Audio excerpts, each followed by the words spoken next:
Hello and welcome to our event today on building trust in government through improving customer experience. My name is Annelies Goger and I'm a fellow in the Brookings Metro program at the Brookings Institution. And today I'm really excited to bring to you a panel where we will bring people at the local level, at the state level and the federal level to discuss how to actually implement customer experience, because it's really easy to say that you want services to be user-friendly and that user experience should be pretty simple. But in the end, it may take actually quite a lot of work behind the scenes and some insights that I think we can glean from previous work that's been done in this area to help people who are new to the space or just trying to get started in this work. So we're really excited to be here today. And what we're going to do is first, we're honored to have Mira here from the Office of Management and Budget.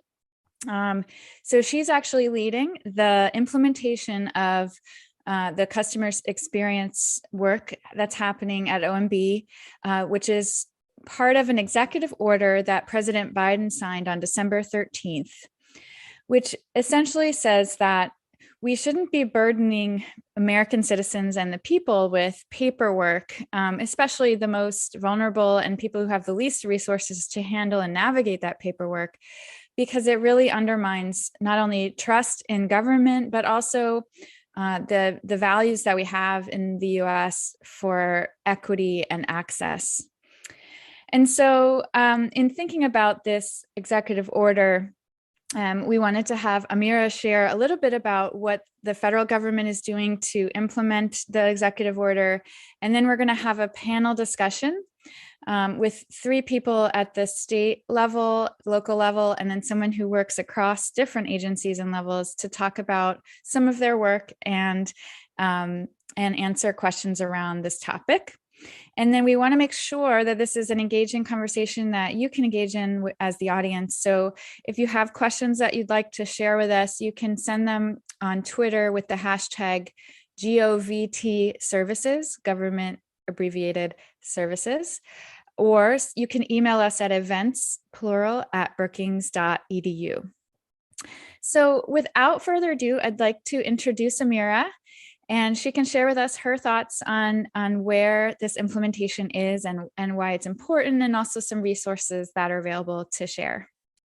Good morning. Thank you so much, Annelies. And grateful to you and Shah for prompting this with your article, and Brookings for hosting this conversation on such an important topic. So grateful to be here today. I know folks, including myself, are eager to hear from the panel, so I'll try and give a brief update on happenings across the federal landscape before we hear their reflections on what this means for folks on the front line and their lessons learned in cities and states. And as a former Georgia resident, I've been particularly interested in following Nikhil's work. And I don't know if you all know this, but you can actually print your vehicle tags at self-service kiosks in Goger's there, which I definitely appreciated. That was a few years ago, though, so I'm sure they're even more advanced than that now. For those keeping tabs, we've actually had a pretty thrilling week here in federal customer experience, part of our broader, incredible moment here in the history of our nation as we recover from a global pandemic, promote prosperity and economic growth, advance equity, and tackle the climate crisis. The needs of the people of the United States, informed by, in particular, an understanding of how they experience government, should drive the priorities for service delivery and the improvements that we focus on. In his first joint session to Congress, the president said, we have to prove that democracy still works, that government still works, and that we can deliver for our people. And that's the guiding spirit for so much of our work today. And the federal government interacts with millions of people each day and provides vital services during some of the most critical moments in their lives. And we're arguably one of the most complex service delivery organizations in the world. We're collectively the nation's largest employer, the world's largest buyer. 1 in 4 Americans is covered by Medicaid. At its peak in Q2 last year, the IRS was receiving more than 1,500 calls per second. TSA screens more than 2 million passengers a day. 1 in 8 Americans, which is around 42 million people, are managing student loans. 4 million Americans become newly eligible for Social Security benefits each year for the retirement income. And approximately 25 million individuals and families survived a federally recognized natural disaster last year. However, too many people have been historically underserved and experienced marginalization, disenfranchisement, and lost opportunity as a result of the way in which our critical federal services were and are delivered. People have to navigate a tangled web of government websites, offices, and phone numbers to access the service they depend on. And many times they're confused as to whether, or nor do they care though, as whether a service is coming from their local government, their state government, or their federal government. In recent years, the annual paperwork burden imposed by executive departments and agencies on the public has been in excess of 9 billion hours. And we all agree that that number is too high. It's currently absorbed by all Americans through their interactions with government. These difficult experiences that individuals and entities can encounter when they're interacting with government are known as administrative burdens. And we increasingly know that where there are administrative burdens, they do not fall equally on all communities and can lead to the underutilization of critical services, often by the people who need them most. Whether someone's searching for vaccine safety information or claiming retirement benefits, receiving health insurance, passing through a security checkpoint, or checking the status of a farm loan application, Americans expect government services to be responsive to their needs. And as we are continuing to say, every interaction between the government and the public, whether it involves filing taxes or renewing a passport, is an opportunity to deliver the value, service, and efficiency that the public expects and deserves. And when we don't meet expectations, as you all articulated in your piece, we create a trust gap. And while trust in government is a noisy measure, it's influenced by everything from your school board to whether or not you voted for the president. We also know that there's a large component of that is shaped by people's own experiences with government. And that's something that we can control. And that gap that people are increasingly experiencing as a result of improved private sector, even state and local service delivery, particularly coming through a global pandemic in which everyone else has gone to this mobile first, self-serve 24/7 assistance model. And what we as the federal government often show up with erodes trust in our competency and reliability. This administration and this president, from his day one executive order on advancing equity to his executive order in December that you mentioned on customer experience, to the whole of government strategy and the president's management agenda, is committed to ensuring an effective, equitable, and accountable government that meets the needs of its people. When it's a disaster survivor, a single parent, an immigrant, a small business owner, or a veteran that waits months for the government to process benefits to which they are entitled, that lost time is a significant cost, not only for that individual, but in the aggregate for our nation as a whole. And having an executive order say that explicitly is game-changing for people in our field. This executive order had a few items in it that are of note for this crowd. It included 36 concrete, tangible commitments of agencies to improve specific services. And we posted a quarterly update on the progress of implementing on these commitments yesterday on performance.gov. If you go to /CX and then to our blog section, we actually tick through a number of these items and where agencies are at. And it was important to us to be able to provide interim progress steps. So we don't just have to commit to something and go quiet for 2 years. We wanted to share steps along the way. The executive order also makes it no longer acceptable for the federal agencies to say, well, that's a state-run program. So, that's not really within our purview. But it explicitly calls out the federal responsibility for programs that are state administered. So recognizing that we own the delivery chain, and ultimately if the public holds us accountable, so we must ourselves. And there's a lot of levers that we have, more that we can do to provide clearer guidance, facilitate data exchanges, and provide common tools and platforms to states. The executive order also positions the OMB director as a stopgap between agencies. So too often, as many of us have experienced, data sharing agreements or good initiatives stall when it's unclear who the decision maker is. It also elevates the responsibility of customer experience within agencies and builds an accountability framework for assessing and publicly reporting on service performance, reinforcing and codifying our government-wide CX guidance that we issued a few years ago and have continued to refine. Also, yesterday, we released specific services that our high impact service providers are going to be focusing their improvements efforts on. And I'll quickly note that I've connected with several state and local entities that have taken our federal guidance as a baseline to build their own governor's executive orders. So there's a really interesting example out of Pennsylvania and an executive order that their governor signed around customer experience.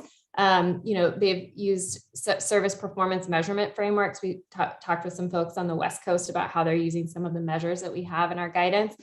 So consider looking that up if you are working at that level. It's all on our website, and don't hesitate to reach out to us to discuss it. We love being a thought partner with state and local governments as they're thinking about it. It also really helps us to learn and grow and improve our own frameworks.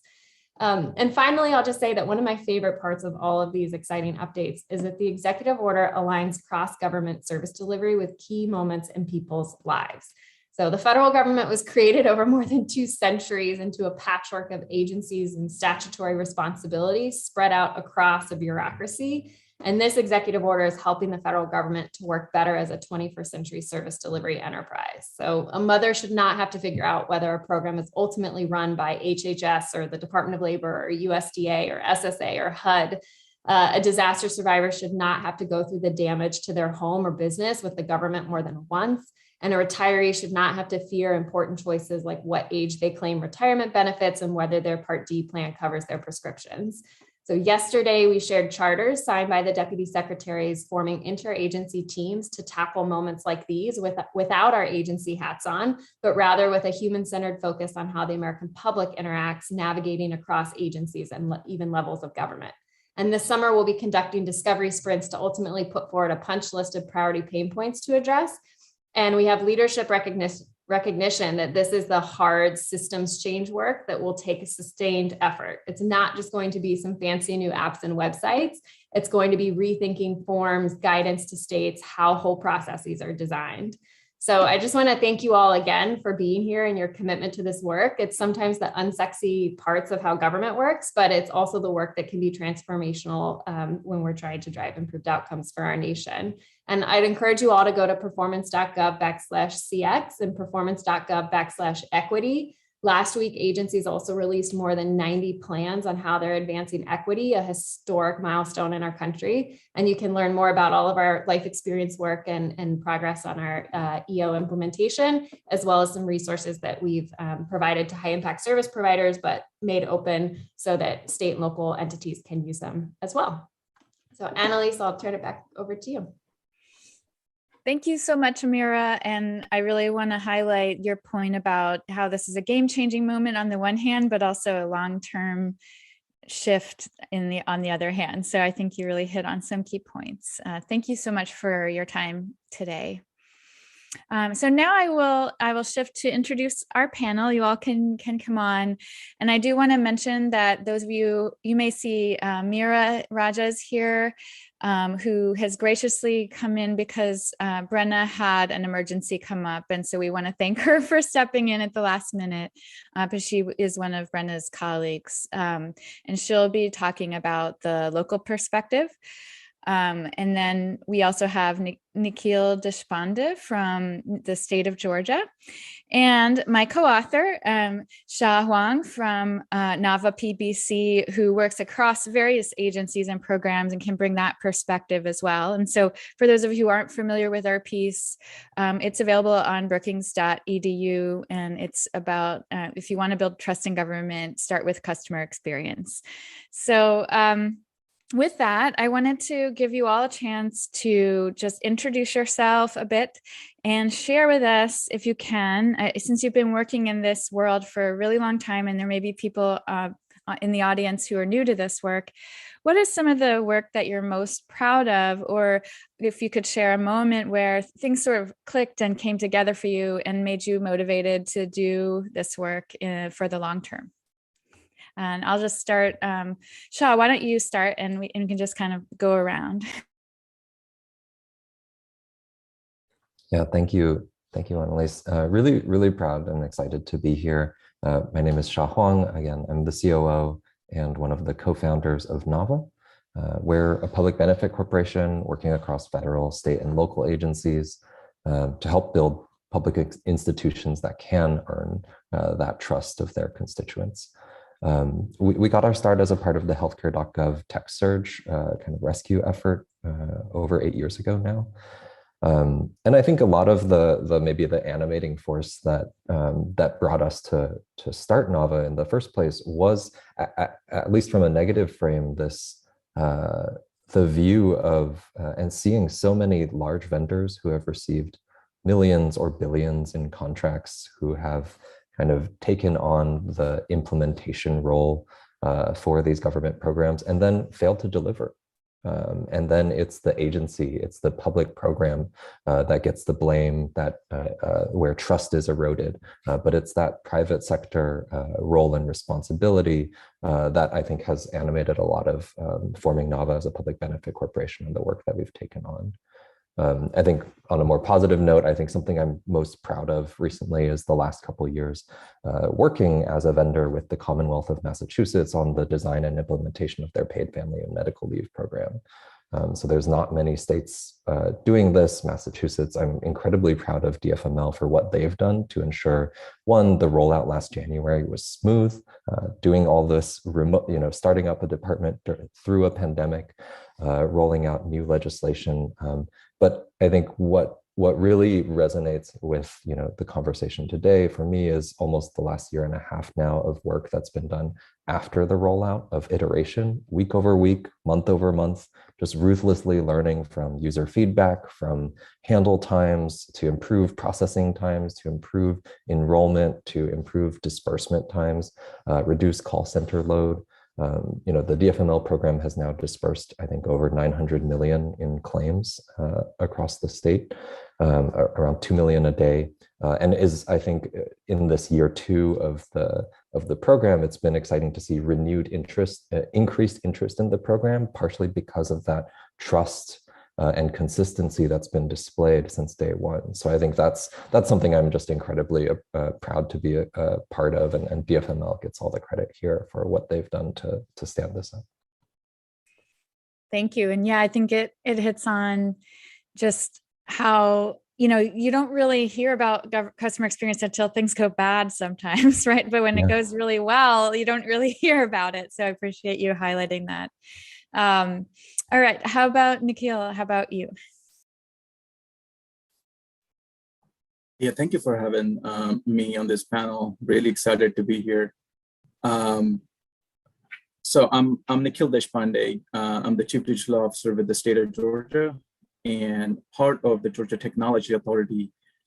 We have a centralized group, which is the Digital Services Group, that works with multiple state agencies. So we have the benefit of working with one state agency, just using all of that learning towards other agencies that we work in, improving service delivery. I want to say about 6 or 7 years ago, we truly started approaching this user-centered approach and design thinking in getting agencies educated for service delivery. We always believe that, well, one of the things that I should say here is Georgia is a state where every agency has their own budget, and there really isn't any centralized mandate for them to align to a common look and feel or a common user experience. But just because there is no mandate, there's no reason why we shouldn't do that. And that's exactly where I think we formed that alliance at the agency level, with people coming together and agreeing that user-centered approach towards service delivery is really what we should be looking at, because then regardless of any leadership changes, when the key stakeholders stay the same as far as the values are concerned, that's where we're able to deliver better. One of the things I would say I'm extremely proud of was when we were realigning our efforts, we literally went around Georgia and spoke with people. We interviewed them, and it took us like hundreds of miles of travel and documenting and everything, but we were able to speak with the people who live in Metro as opposed to in rural areas or coastal areas, mountain areas, and we realized like everyone has a very different challenge, and we were not considering a lot of that when we were designing services. Because we have a distributed model, every agency, sometimes to Shaw's point, we use different vendors for service implementation, and there isn't always a way to represent who the users are.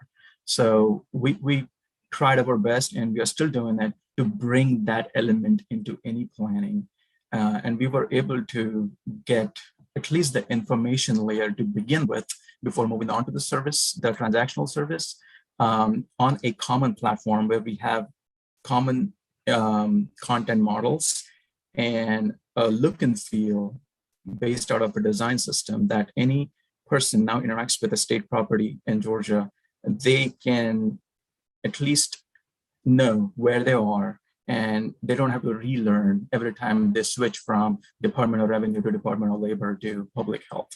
And now we are truly focusing our energies on delivering those services in a very omni-channel way, and measuring what we are delivering has become a very key part in the way we plan what comes in our roadmap. Thank you. I actually have a quick clarification. Could you tell me, you said you have a lot of vendors. Have you integrated user experience into the RFPs or into your contracts with those vendors? We have begun to. We have started asking specifically for their experience. We have started asking for deliverables. And two things. One is the user study and the user experience piece where we have some information. So for example, if you work with a certain agency, we already have some personas. We already have a lot of user research done. So we can work and save some time for the vendor.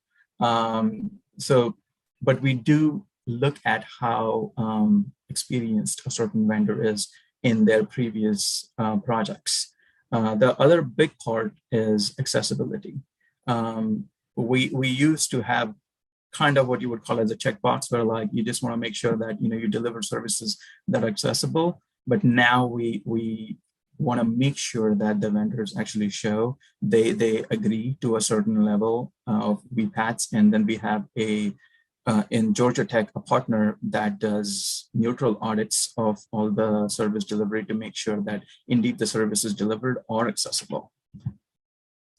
Thank you so much. Yeah, and I think one of the things that stood out to me around what you just said is, shifting to user experience focus from what is maybe a question in some people's mind. And I would say that probably the place where many people are starting from is more of a prioritization on compliance and making sure that administratively you're supposed to check a certain boxes and show that you're delivering X services in a certain timeline, but not necessarily doing it in a way that that end user finds accessible or easy or, something that they're aware of to begin with.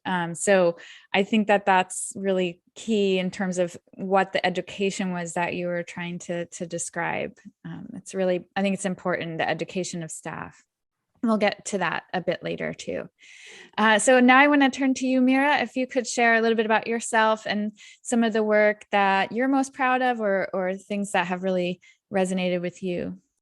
Yeah, absolutely. Thanks, Annelies, and thank you everyone for having me today and letting me step in for Brenna. This is a great opportunity. So my name is Mira Raja. I'm currently at P33 in Chicago, which is a nonprofit focused on driving inclusive growth for Chicago's tech sector. I'm actually, most of what I'm going to be speaking about, I'm going to draw from my previous experience, which was at City Tech Collaborative in Chicago.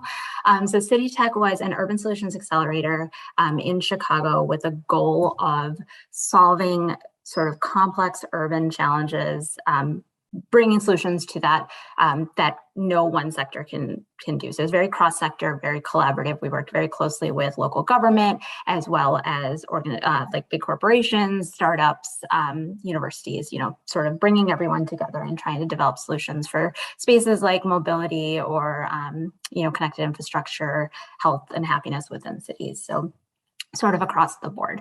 Part of my role there was working on all of our resident engagement work with this idea that if you are developing solutions for a city, the end user is more than likely going to be that resident. So how do you ensure that that resident voice is included within your solution the entire arc of your solution, right?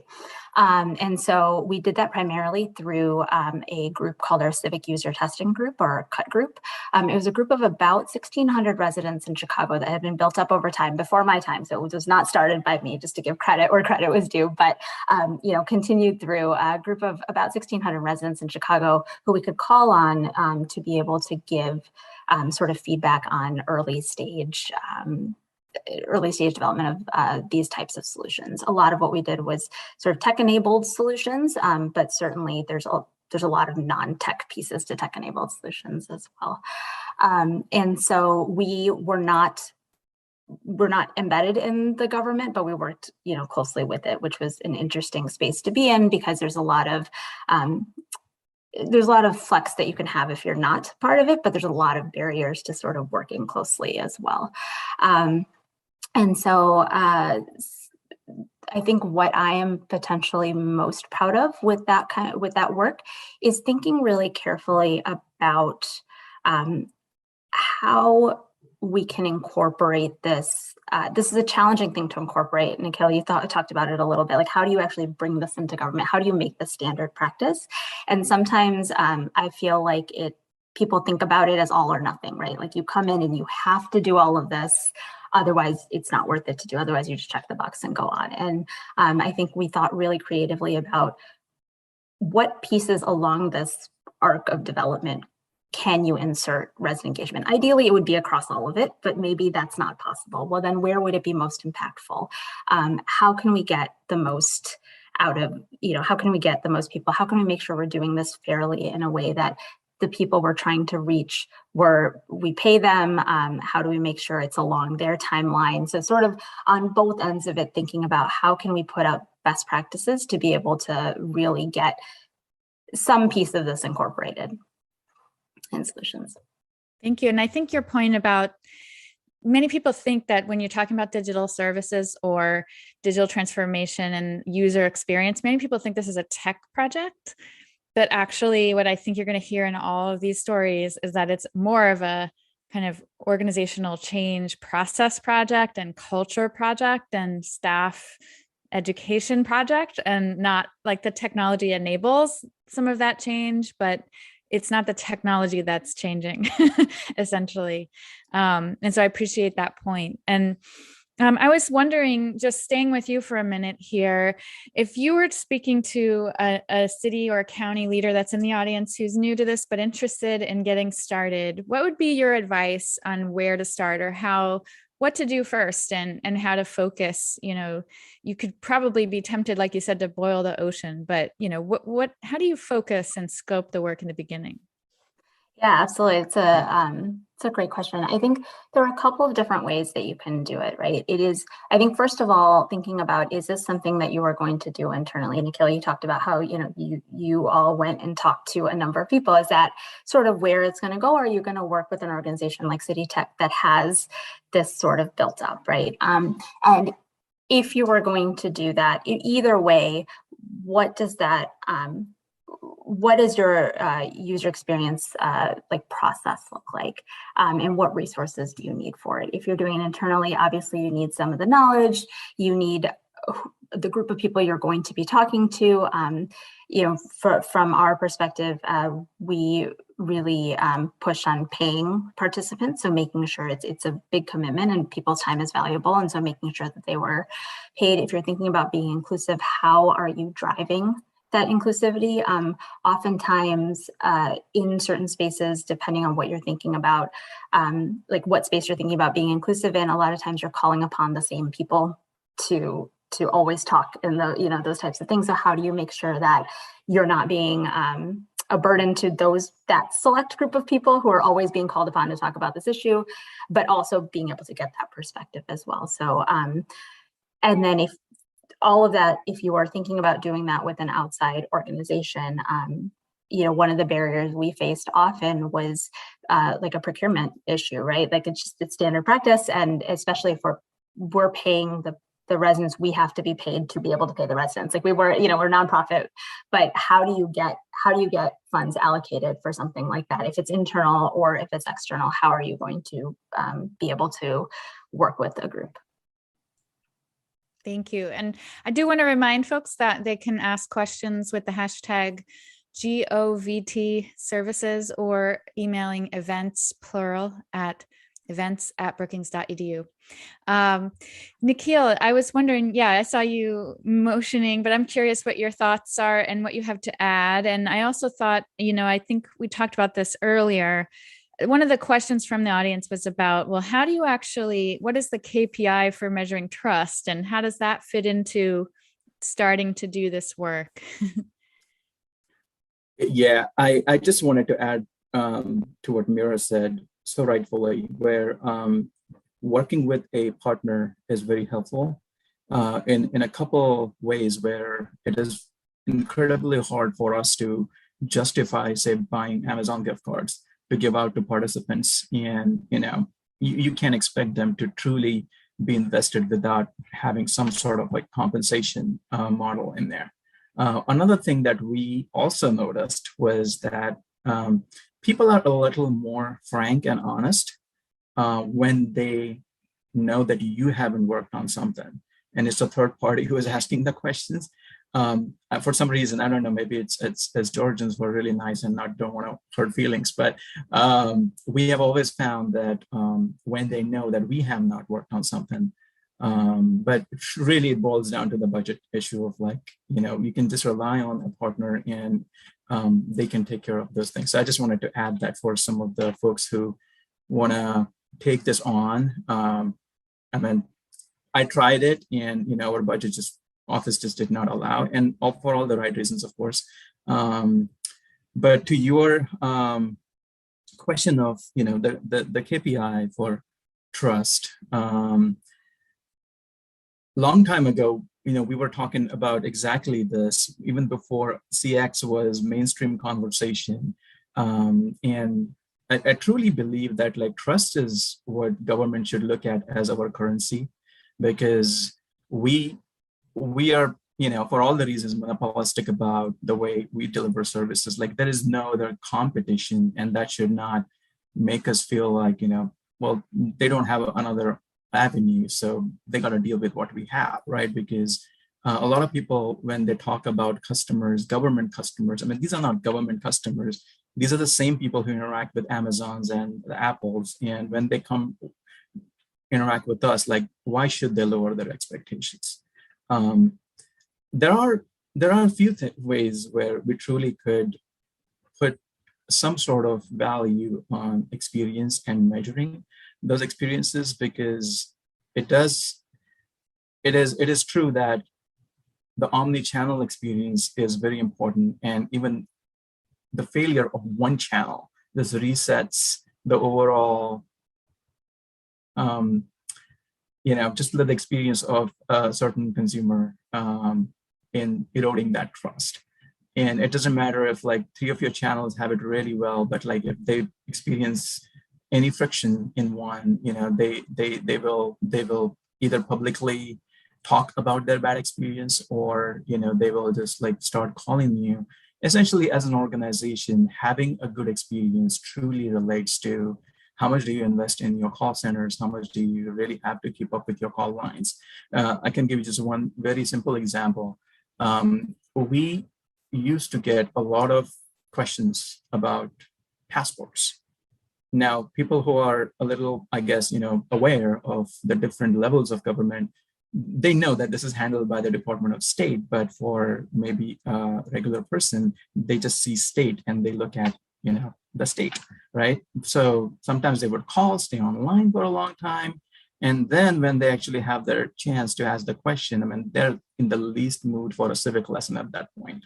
So we just preemptively created that content. We made sure that, it is current. And we started offering that through our chatbot, any of our automated channels, and we saw like the calls for that particular question go down.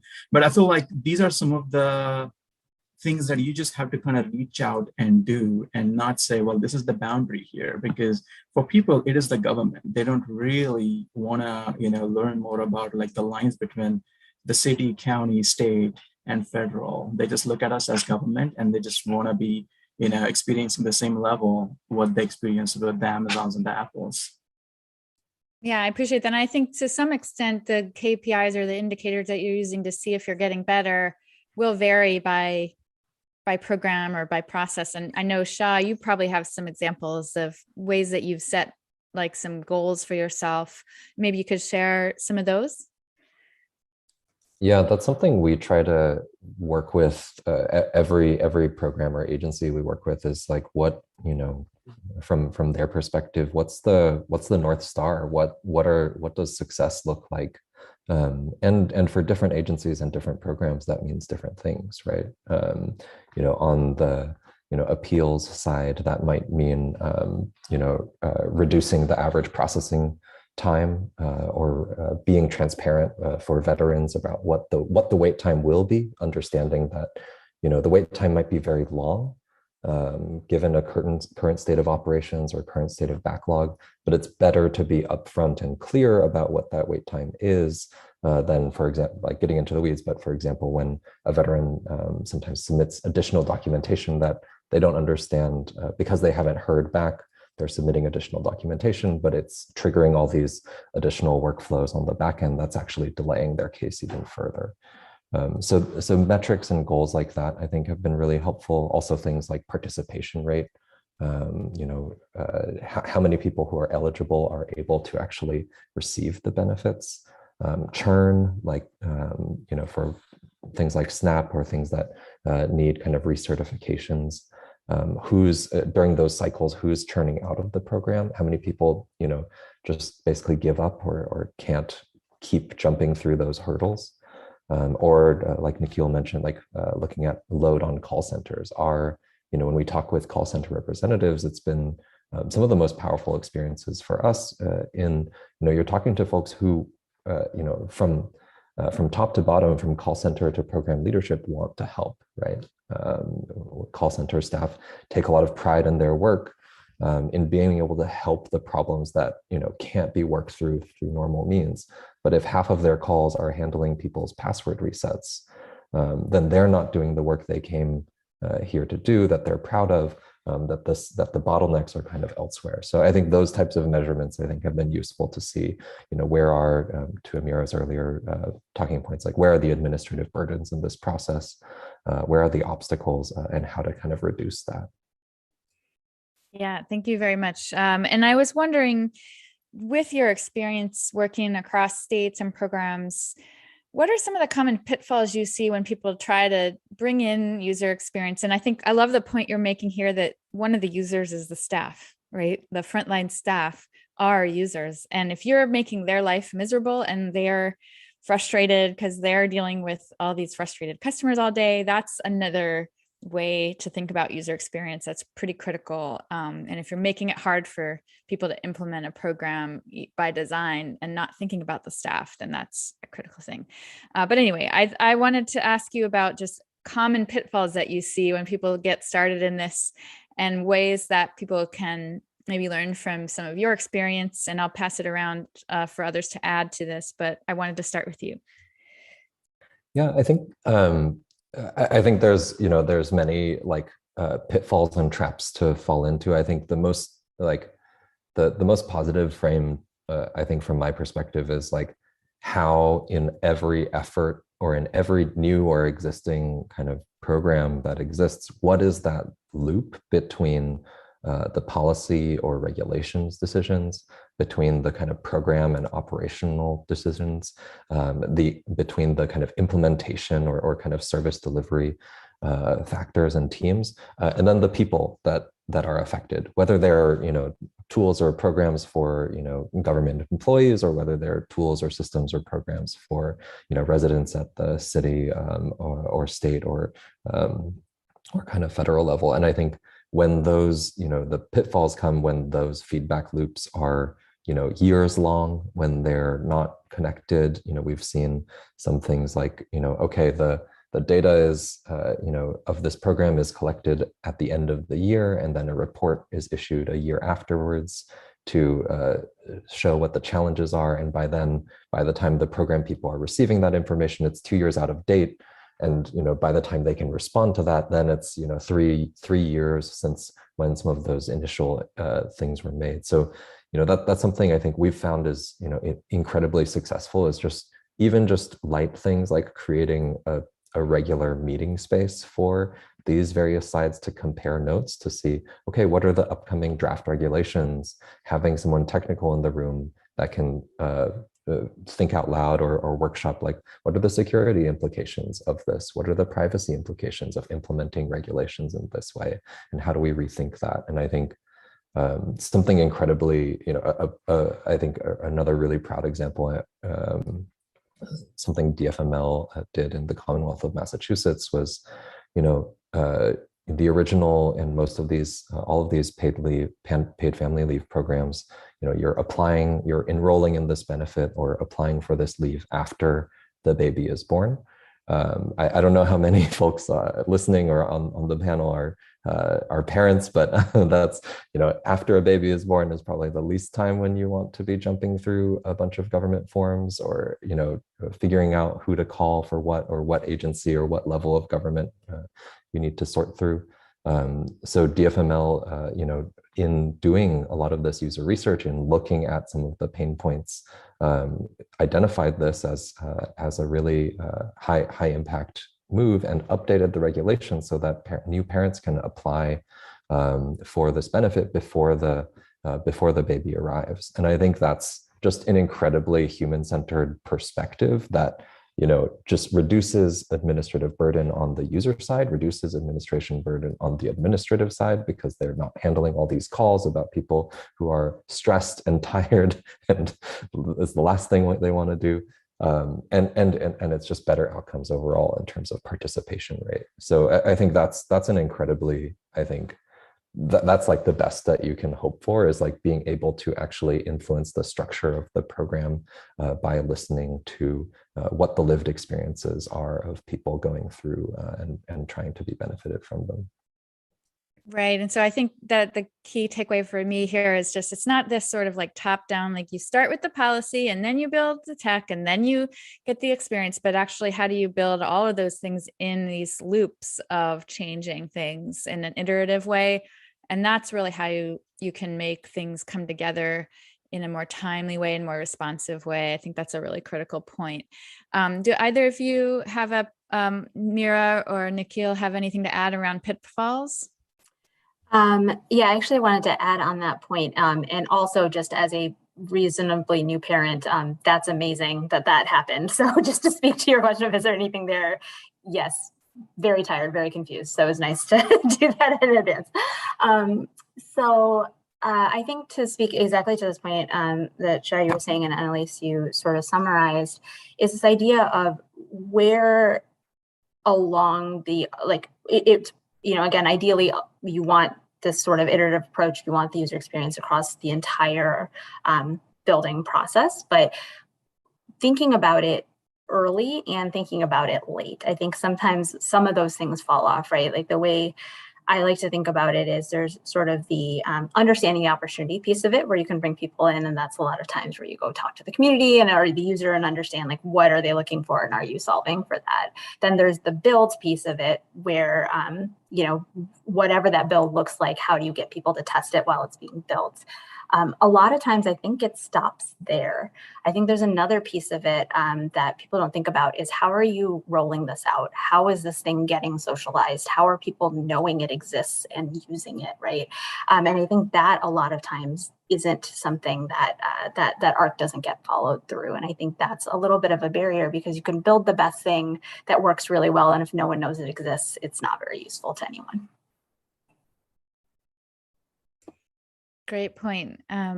Nikhil, did you have anything to add, or anything you'd like to reflect on? And these are all really very valid points. The only thing that I can add to that is I do feel like there should be a consistent level of education that should happen within organizations, because the biggest I guess hurdle that I have seen is sometimes when people change, even though a lot of these processes are part of a certain implementation plan, and if they don't prioritize them, then I have seen that being stifled. And that, then ended the, to Shaw's point, where, if it starts creating a gap of that feedback loop, then truly, we are not doing justice to rolling that service out. And I absolutely want to echo Mira's point. And we have seen that within, Georgia, where like there's so many services that only after we started socializing and talking about them and having an open conversation on social media,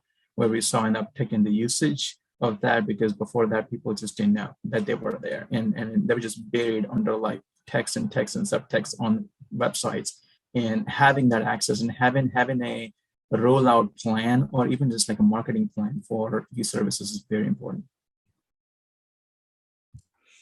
Thank you. Yeah, I agree. And I think that kind of leads into my next question, which is getting at the staff and the people implementing this new focus on customer experience. So we had several questions about how do you motivate staff to do this? And we just got another question that was asking, when most of the emphasis right now in most programs and agencies is on existing compliance and, in many cases doing a lot with very little. And, it's stressful, and your day-to-day can be like putting out fires. And so how do you make room for motivating staff and making people feel bought into integrating customer experience as part of this work? Because I think the staff are the ones that ultimately where the rubber hits the road. So if they're not bought in, then it's hard to make it work. Anyone can answer that.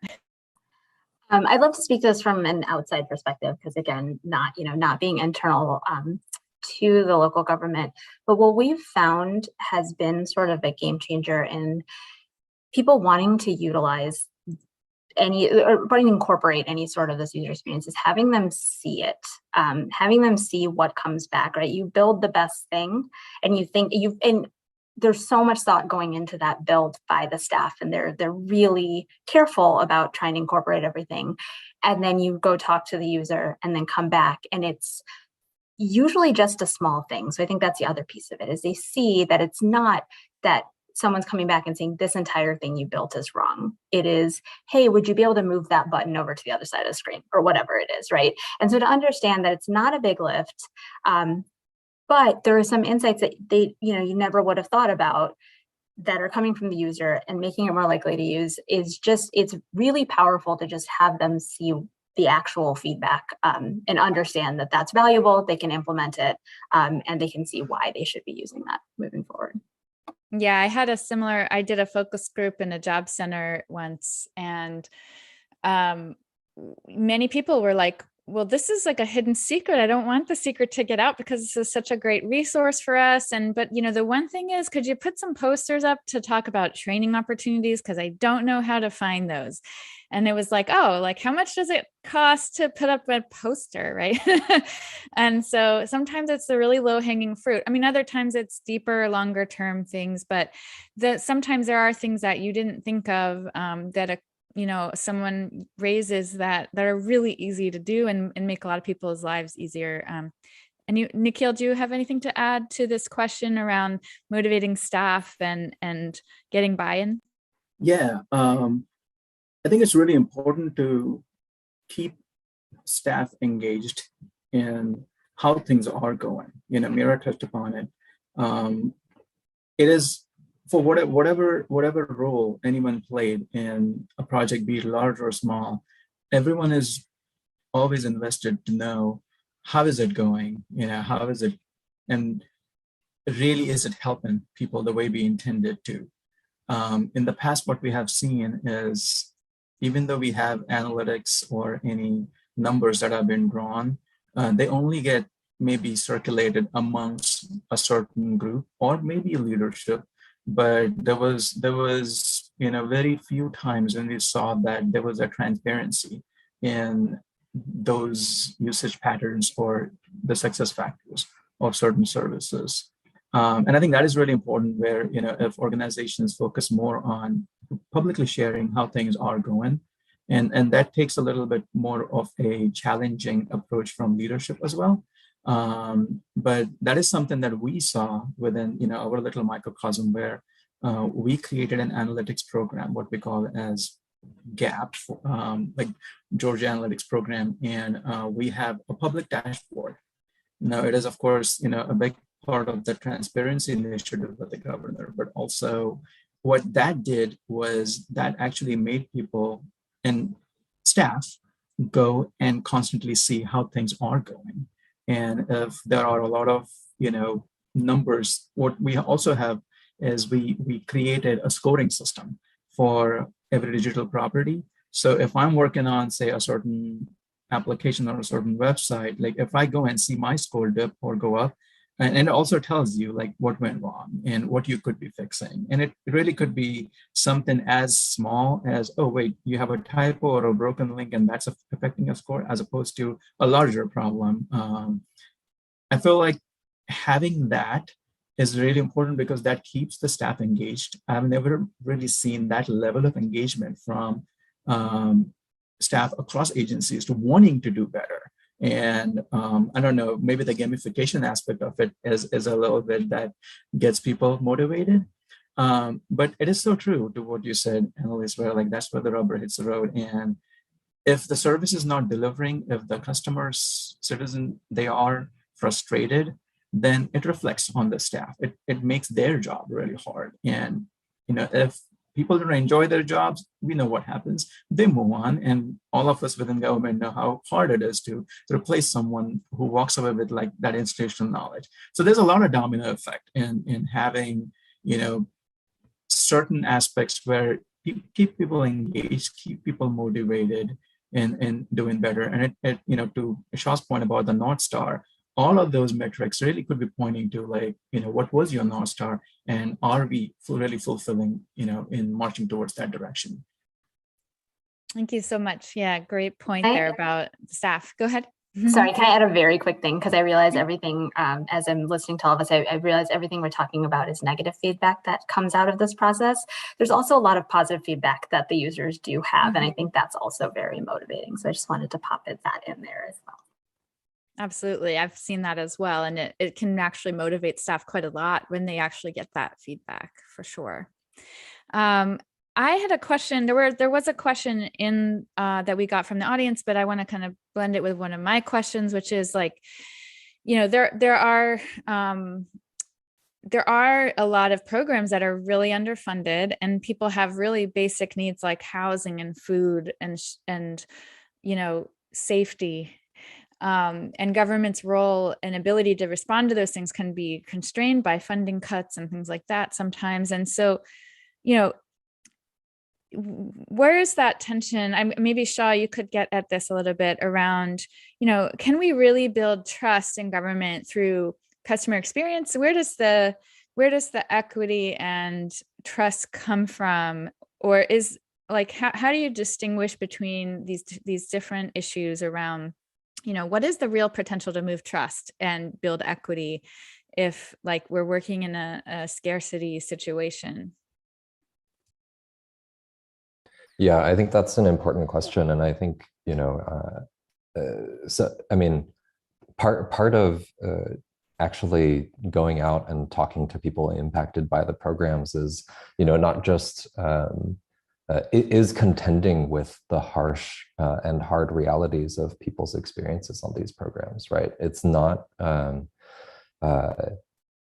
easy. And I think it's especially, I think, NAVA was pulled in to support a state agency's unemployment system during the height of COVID. And one thing we did was just start going to these Facebook groups where people were gathering online to try to figure out how to apply, how to sort through who was getting stuck, looking at the subreddit forums that people were trying to share notes, and people become outside policy experts just trying to call the call center hundreds of times over weeks and weeks, trying to make rent, buy groceries, just incredibly basic needs. So what I think there are the material and essential needs. Like no website is going to address those types of things.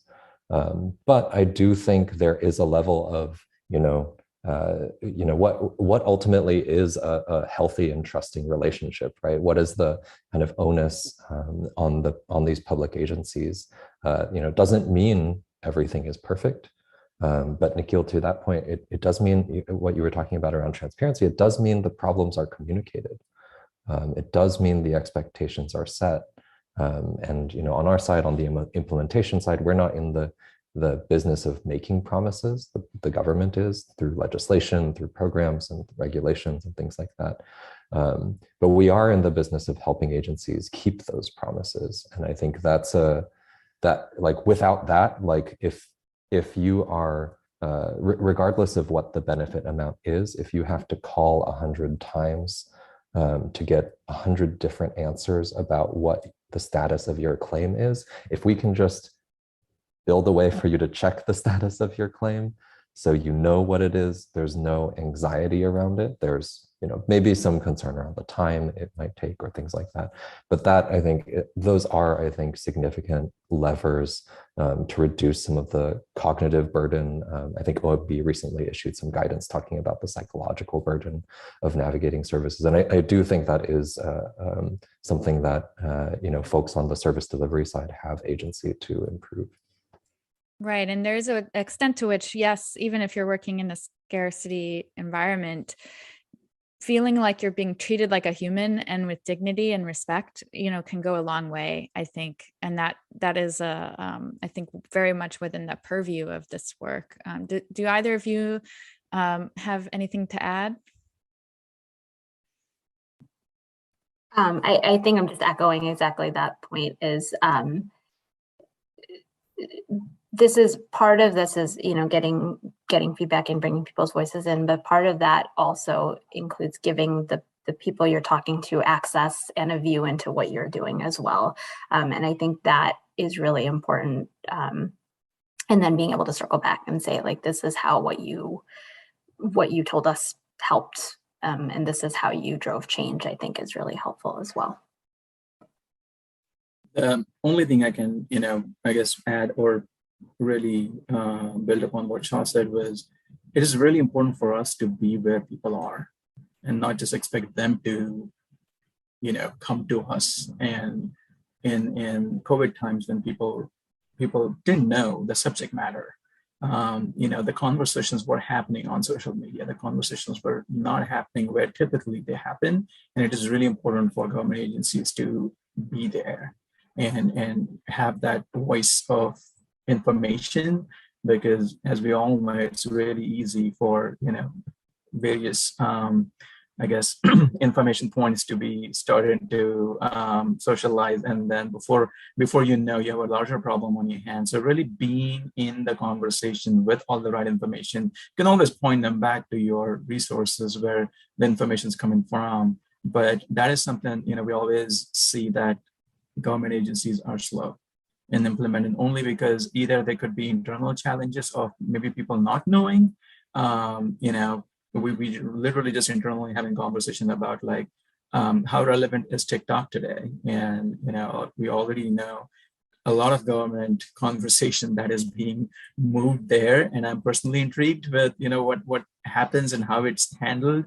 But just as an example, I think we don't have the luxury of time in something like a COVID or something even locally, like maybe weather-related emergency happens. People know where to be, and unless we don't meet them there, it is really hard to keep up with that conversation.